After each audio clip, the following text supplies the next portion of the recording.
మాజీ మంత్రి జీవన్ రెడ్డి సంచలన వ్యాఖ్యలు చేశారు. ముఖ్యమంత్రి రేవంత్ రెడ్డి జగిత్యాల ఎమ్మెల్యే సంజయ్ పై ఆయన తీవ్ర విమర్శలు గుప్పించారు. మేము చెప్తే అభివృద్ధి చేయడం లేదు, ఫిరాయింపు ఎమ్మెల్యేల మాటలు వింటున్నారు అని కాంగ్రెస్ ప్రభుత్వంపై జీవన్ రెడ్డి ఆగ్రహం వ్యక్తం చేశారు. కాంగ్రెస్ వాళ్లకు రాజ్యం నడిపే తెలివి లేదని వ్యాఖ్యానించారు. తనను మానసికంగా హింస పెడుతున్నారని, దీనికి మంత్రులు శ్రీధర్ బాబు, అడ్లూరి లక్ష్మణ్ కారణమంటూ ఆయన తీవ్ర ఆరోపణలు చేశారు.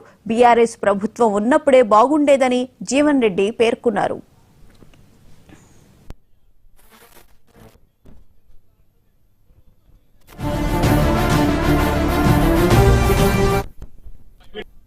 ఆ ఫలాలు ఎవరు అనుభవించాలి? వాడేవాడు సార్ అంటున్నా. 10 ఏళ్ళు ఏదైతే మమ్మల్ని అరిగూత పెట్టుకుని ఏదైతుందో ఇవాళ మళ్ళీ ఏదైతున్నదో మళ్ళీ మాకు పెత్తనం చేస్తా. అభివృద్ధి అని మాకు అర్థం కాదు సార్. అంటున్నా అభివృద్ధి కాంగ్రెస్ వాడు చెప్తా మీరు అభివృద్ధి చేయరా, మీరు మంజూరు చేయరా? మీరు అట్లయితే సిద్ధాంతం పెట్టుకున్నారా? ఓన్లీ పార్టీ ఫిర్యాదుదారు చెప్తే నేను పని చేస్తా అని చెప్పని పెట్టండి, బోర్డు పెట్టండి. పార్టీ ఫిర్యాదుదారికి అవకాశం, ప్రతిపాదన అట్లయినా కాంగ్రెస్ పార్టీ పెట్టుకున్నదా ప్రభుత్వం? కాదు సార్, రాజకీయంగా క్లారిటీ ఉండాలి. ఇప్పుడు మనం యుద్ధం చేస్తుంటే మనం ఎవరితో యుద్ధం చేస్తున్నాం అనేది క్లారిటీ ఉండాలి. ఉండదు సార్. మనం ఏ పక్షం ఉన్నాం? మనం శత్రుపక్షం వచ్చి మనం పక్కన సొచ్చి వాడు పక్కన బల్లెం పెట్టి కొడుతుంటే ఎక్కడికి వెళ్ళి కొట్లాడతాం? ఏముందని కొట్లాడతాం? అభివృద్ధి అంటే ఏంటి? మీరు పార్టీ ఫిరాయించడం చెప్తే అభివృద్ధి చేస్తాం తప్ప మీరు చెప్తే చేయరా? కాంగ్రెస్ తెలియలేదు రాజ్యం ఎట్లా చేయాలో. మాకు ఎట్లా పొట్ట నింపుకోవాలో మాకు తెలియస్తానంటూ నేను ఇక్కడ మొత్తం జగిత్యాల నియోజకవర్గం ఏదైతుందో Gauri Shankar infra builders private limited వాడు పొట్ట నింపాలి. వాడు ఎవరు సార్ అడుగుతున్నాను. మున్సిపాలిటీ వర్క్ వచ్చినా వాడే చేయాలి, వాటర్ వర్క్స్ వర్క్ వచ్చినా వాడే చేయాలి, గోదాం వచ్చినా వాడే చేయాలి. మేమనే మా రాజకీయ హక్కులు అడుగుతున్నాం సార్. మేమంటే మా రాజకీయ హక్కులు అడుగుతున్నాం. వీళ్ళు 20 మంది సభ్యులు ఎక్కువ ఉన్నారు సార్ అధికంగా.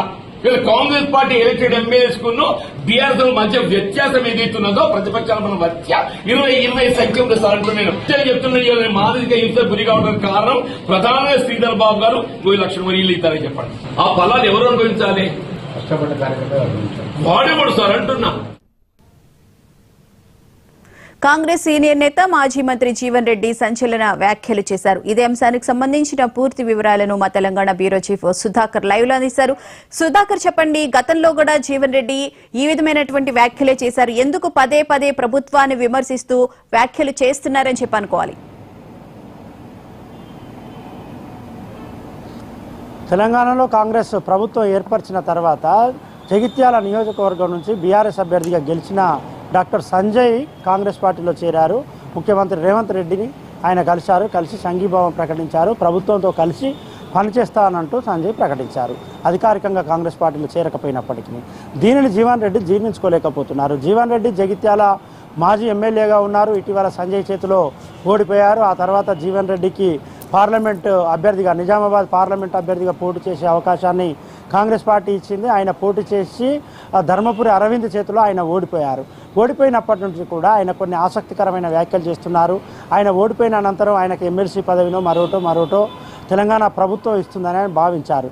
ఆయనకు పదవులు ఇవ్వకపోగా ఆయన ఎవరి చేతిలోనైతే ఓడిపోయారో ఎమ్మెల్యేగా ఆయననే తీసుకొని కాంగ్రెస్ పార్టీలో చేర్పించుకున్నారు. ముఖ్యమంత్రి రేవంత్ రెడ్డికి కలిసి ఆయన సంఘీభావం ప్రకటించారు. దీనిని జీవన్ రెడ్డి జీర్ణించుకోలేకపోతున్నారు. అందులో భాగంగానే ఆయన పదే ఈ రకమైన వ్యాఖ్యలు చేస్తున్నారు. జగిత్యాల నియోజకవర్గంలో సిట్టింగ్ ఎమ్మెల్యే సంజయ్ ఉన్నాడు కాబట్టి అధికార యంత్రాంగం కానీ లేకుంటే ఇతరత్ర కాంగ్రెస్ శ్రేణులు కాబట్టి కానీ సంజయ్ ఏది చెప్తే అదే నడుస్తుంది, ఏది చెప్తే అదే వింటూ వస్తారు. మాజీ ఎమ్మెల్యేగా ఉన్నా లేకుంటే మాజీ మంత్రిగా ఉన్నా సీనియర్ నాయకునిగా ఉన్న జీవన్ రెడ్డిని కాకుండా సంజయ్ చెప్పిందే ప్రస్తుతం జగిత్యాల నియోజకవర్గంలో చెల్లుబాటు అవుతుంది. దీన్ని జీర్ణించుకోలేని జీవన్ రెడ్డి ఇలాంటి వ్యాఖ్యలు చేస్తున్నారు. నిన్న దీపావళి రోజున చాలా ఆసక్తికరమైన వ్యాఖ్యలు లేకుంటే సంచలనమైన కామెంట్స్ జీవన్ రెడ్డి చేశారు. తెలంగాణ రాష్ట్రంలో కాంగ్రెస్ ప్రభుత్వం ఏర్పడిన తర్వాత నన్ను మేకను బలిచ్చినట్టు బలిచ్చారు. నా మానసిక ఆవేదనకు మంత్రులు శ్రీధర్ బాబు అదేవిధంగా అడ్లూరు లక్ష్మణ్ కుమార్ ఇద్దరే కారణం. తాను తెలంగాణలో కాంగ్రెస్ ప్రభుత్వం ఏర్పడినప్పటి నుంచి మానసిక క్షోభను అనుభవిస్తున్నానంటూ ఆయన వ్యాఖ్యలు చేశారు. ఏదో మరో పార్టీ నుంచి వచ్చినోడు చెప్తేనే ఈ నియోజకవర్గంలో నడుస్తుంది అంటూ డాక్టర్ సంజయ్ని ఉద్దేశించి కూడా ఆయన వ్యాఖ్యలు చేశారు. ఈ వ్యాఖ్యలు ప్రస్తుతం కాంగ్రెస్ పార్టీలో అదేవిధంగా తెలంగాణ ప్రభుత్వంలో పెద్ద దుమారాన్ని రేపుతున్నాయి. కాంగ్రెస్ ప్రభుత్వానికి సంబంధించి ముఖ్యమంత్రి రేవంత్ రెడ్డి నేతృత్వంలో నడుస్తున్న అనేక రకాల వివాదాలు చుట్టుముడుతున్నాయి. అనేక రకాల నేతలు తరచుగా వివాదాస్పద వ్యాఖ్యలు చేస్తూ వస్తున్నారు. ఇది పార్టీకి డ్యామేజ్ కలిగిస్తుంది, ప్రభుత్వానికి డ్యామేజ్ కలిగిస్తుందంటూ కాంగ్రెస్ పార్టీ రాష్ట్ర వ్యవహారాల ఇన్ఛార్జ్ మీనాక్షి నటరాజన్, అదేవిధంగా కాంగ్రెస్ పార్టీ రాష్ట్ర అధ్యక్షుడు మహేష్ కుమార్ గౌడ్, ముఖ్యమంత్రి రేవంత్ రెడ్డి తరచుగా అభిప్రాయపడుతున్నా కూడా సీనియర్ నాయకులే ఇలాంటి వ్యాఖ్యలు చేస్తూ పోతున్నారు. ఇటీవల మనం చూసాం, మంత్రి కొండా సురేఖ తెలంగాణ క్యాబినెట్లో ఉంది. క్యాబినెట్లో ఉన్నా కూడా ఆమె కూతురు చేసిన అడావుడిని మనం చూసాం. ఈ అడావుడి నిన్న రాత్రితో సద్దుమణిగింది. ముఖ్యమంత్రి రేవంత్ రెడ్డిని మహేష్ కుమార్ గౌడ్, అదేవిధంగా ఉప ముఖ్యమంత్రి బట్టి విక్రమార్క ఈ ఇద్దరు కొండా దంపతులను తీసుకెళ్లి ముఖ్యమంత్రి రేవంత్ రెడ్డిని కల్పించారు. కల్పించిన తర్వాత ఈ వివాదానికి తాత్కాలికంగా సద్దుమణిగింది వివాదం. కాంగ్రెస్ పార్టీలో ఇక వివాదాలు లేవు, కాంట్రవర్సీ లేదు అనుకుంటున్న సమయంలో జీవన్ రెడ్డి మరో వివాదాన్ని తెరపైకి తీసుకొచ్చారు. జీవన్ రెడ్డి కాంట్రవర్సీ కామెంట్ చేశారు. ఈ కామెంట్స్ కాంగ్రెస్ పార్టీ శ్రేణుల్లో ఒక రకమైన గందరగోళాన్ని సృష్టిస్తుంది. ఒకవైపు జూబ్లీ హిల్స్ బై ఎలక్షన్ నడుస్తుంది, మరోవైపు స్థానిక సంస్థల ఎన్నికలు ఎప్పుడు వస్తాయో తెలియదు. అదేవిధంగా బీసీలకు 42% రిజర్వేషన్లు కావాలంటూ బీసీ సంఘాల జేఏసీ ఆధ్వర్యంలో ఇటీవలే బంద్ కొనసాగింది. ఇవన్నీ వ్యవహారాలు నడుస్తుంటే వితిన్ ది పార్టీలో సీనియర్ నాయకులు, మాజీ మంత్రిగా పనిచేసిన వ్యక్తి, సీనియర్గా ఉన్నాడు, ఎమ్మెల్యేగా చేశారు, ఇలాంటి వ్యక్తి ఇలా కాంట్రవర్సీ కామెంట్స్ చేయడం ఏంటి అనే అభిప్రాయం కాంగ్రెస్ శ్రేణుల్లో వ్యక్తమవుతుంది. భువన అయితే సుధాకర్, ప్రధానంగా చూసుకుంటే చిన్న నేతలు ఎవరైనా కామెంట్స్ చేసుకుంటే పర్లేదు, కానీ మంత్రులు అయ్యుండే ఈ విధంగా కామెంట్స్ చేయడం మొన్నటిదాకా చూసాం. ఇప్పుడు ఏకంగా ముఖ్యమంత్రి రేవంత్ రెడ్డి మీదతో పాటు మంత్రి శ్రీధర్ బాబు, అలాగే అడ్లూరి లక్ష్మణ్ మీద కూడా కామెంట్ చేయడాన్ని, ఇది నిజంగానే మీరు చెప్పినట్లు స్థానిక సంస్థల ఎన్నికల్లో ప్రభావం చూపించే అవకాశం ఉంటుందంటారా? జీవన్ రెడ్డి విషయానికి వస్తే మొదటి నుంచి ఆయన కాంగ్రెస్ పార్టీ ద్వారా రాజకీయాలు ప్రారంభించారు. ఎన్ఎస్ఐ నుంచి యూత్ కాంగ్రెస్ ఇలా రాజకీయాలు చేస్తూ వస్తున్నారు. ఎమ్మెల్యేగా గెలిచారు. అదేవిధంగా వైఎస్ఆర్ క్యాబినెట్లో ఆయన మంత్రిగా కూడా పనిచేశారు. పనిచేసిన తర్వాత ఇటీవల జరిగిన సాధారణ ఎన్నికల్లో డాక్టర్ సంజయ్ చేతిలో బీఆర్ఎస్ అభ్యర్థి సంజయ్ చేతిలో ఓడిపోయారు. ఓడిపోయినప్పటికీ కాంగ్రెస్ పార్టీ ఆయనకు ఎంపీగా పోటీ చేసే అవకాశం ఇచ్చింది. ఎంపీగా పోటీ చేసి ధర్మపురి అరవింద్ చేతిలో ఓడిపోయారు. ఓడిపోయిన తర్వాత కాంగ్రెస్ పార్టీలో తనకి ఏదో ఒక పదవి వస్తుంది, నామినేటెడ్ పదవి ఇస్తారు, లేకుంటే ఎమ్మెల్సీ ఇస్తారని ఆశించారు. అవి దక్కలేదు. దక్కకపోవడానికి కారణం సామాజిక సమీకరణాలు మనం చూడాల్సి ఉంటుంది.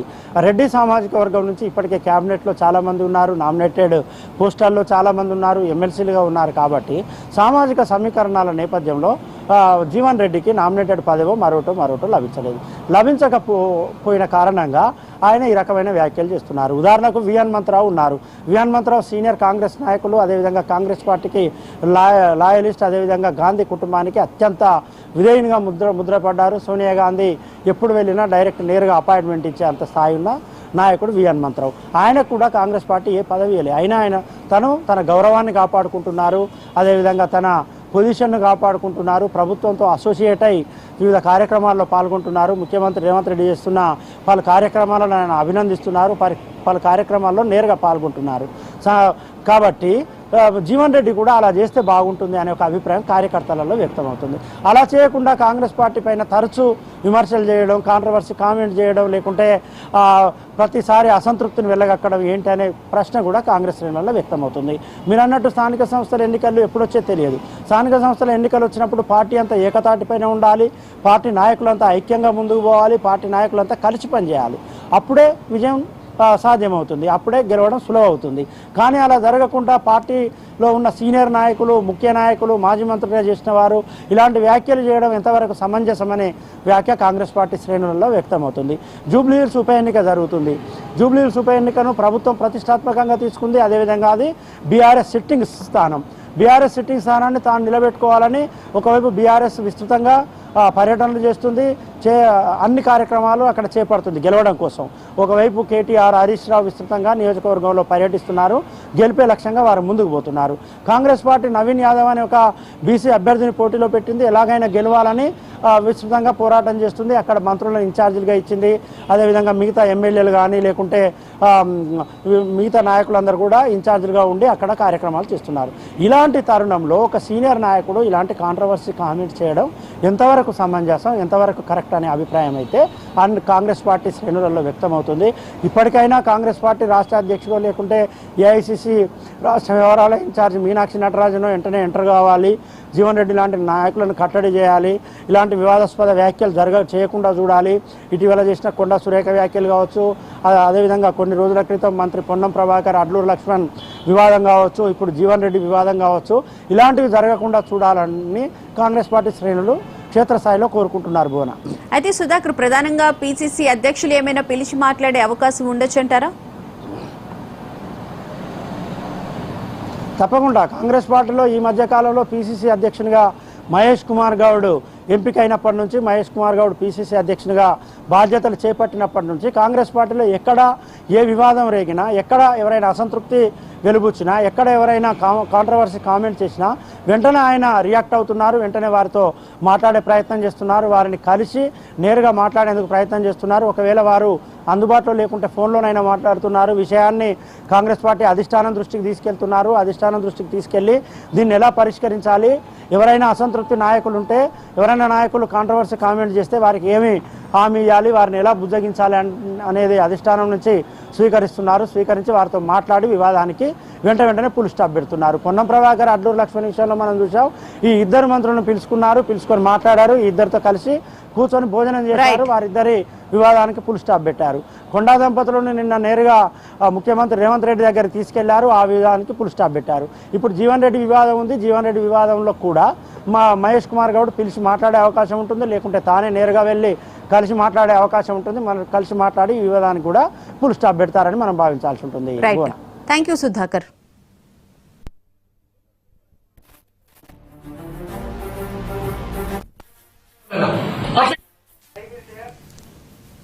ఇవి